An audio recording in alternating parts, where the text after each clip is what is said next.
we get this strange feeling that we have never had previously in our lives, that we are no longer this poor little stranger and afraid in the world we've never met.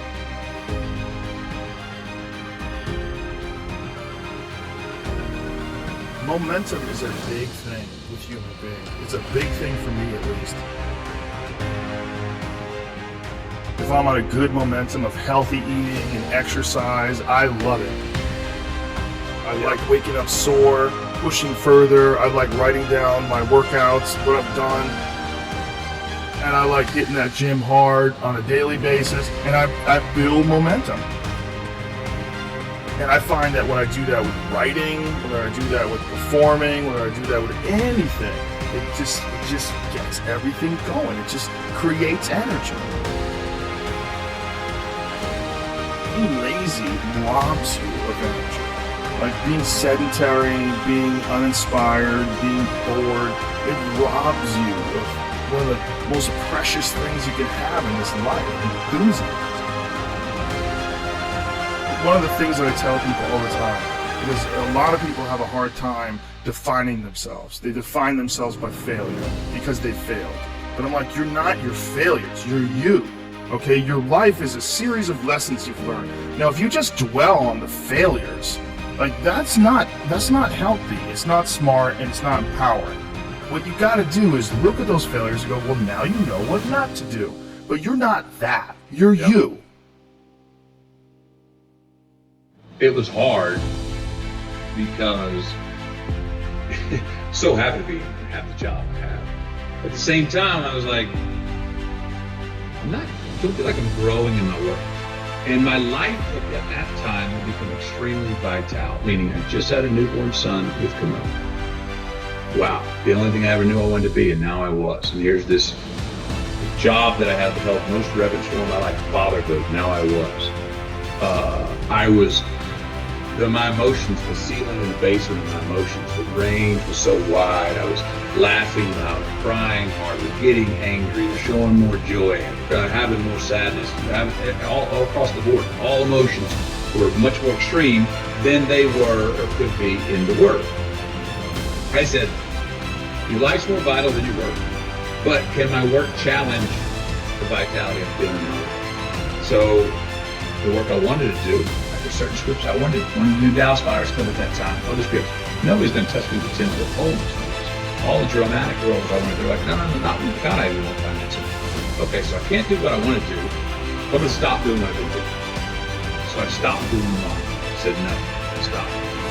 Well, for the first 6 months of not doing the wrong thing, I wasn't doing anything. Finally, nothing came. And for 14 more months, nothing came in. I considered other careers. Didn't know if it ever worked again. But after 20 months of being gone, unbranding as I now call it, being out of sight, not being in your theater or your living room in a rom-com, not seeing me shirtless on the beach, I became a new good idea. I don't know, I haven't seen him, where has he been? I was kind of refound. So I had to do that for myself. I loved doing the rom-com, but I was getting the scripts, I felt like I could do the same script tomorrow morning. And I was like, that's fine, but I want something that's going to make me sweat in my boots. I want some work that's going to challenge me and make me go, I'm scared of this role for all the right reasons. And I can't wait to go attack it and see how I come up the other side. Why seek the role that's hard? Because it costs me something. Because it costs. It's not really a risk unless you lose the fight. I feel more alive in them. I have an experience in the making of them. I'm nervous every day I come to work. I feel like when I nail a day and I knock and I know I did, I feel like, yes. I have a measure at the end of the day, like you set out to do something, you prepared for it, you had intention, and you did it.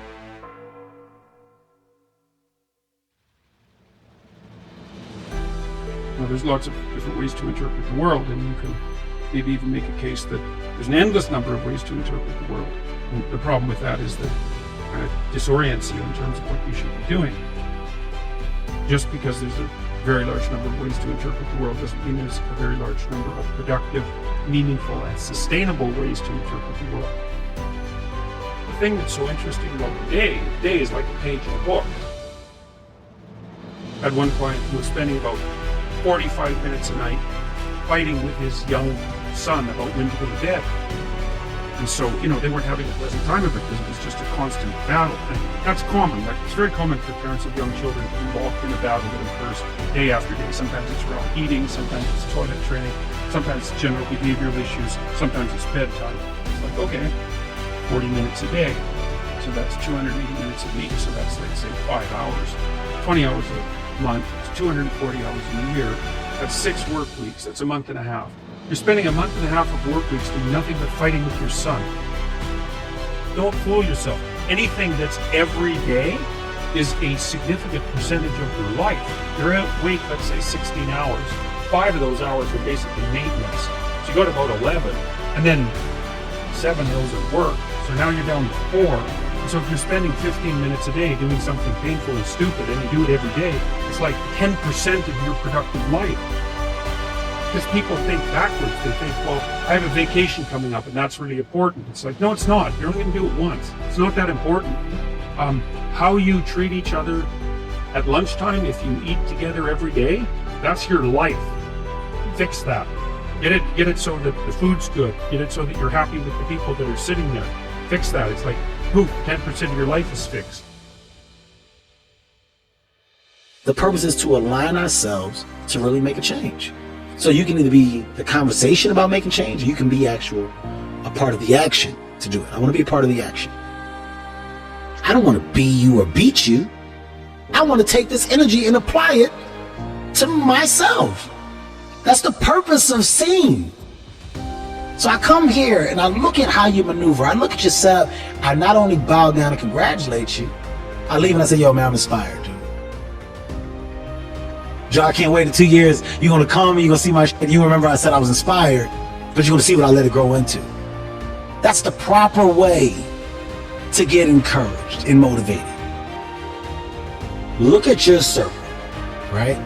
When you can merge yourself with good people and follow the paths that you see that these good, successful people have taken, you then become a part of a world and group that nobody expected you to be in. So everything else from the outside that comes in, you're throwing at a bubble that can't be popped. It's a force field around me. There's a force field around me because what really matters, loves me wholeheartedly. And when you have that and you understand that, you're unbreakable. So if you don't add to that force field, if you don't make my force field stronger, you don't get time from me. My true understanding is, all right, you got one life. And that one life, the goal for us is to live it to the best of our ability from the beginning to what's said the end. People understand it's you against you. The only person that gets in your way is you. Nobody else. It's you. What I've understood is that what people are doing has nothing to do with me. I should always be a step ahead because I'm thinking differently, because I'm thinking about myself. Making myself better puts me in a position to make others better. Hard work brings great reward.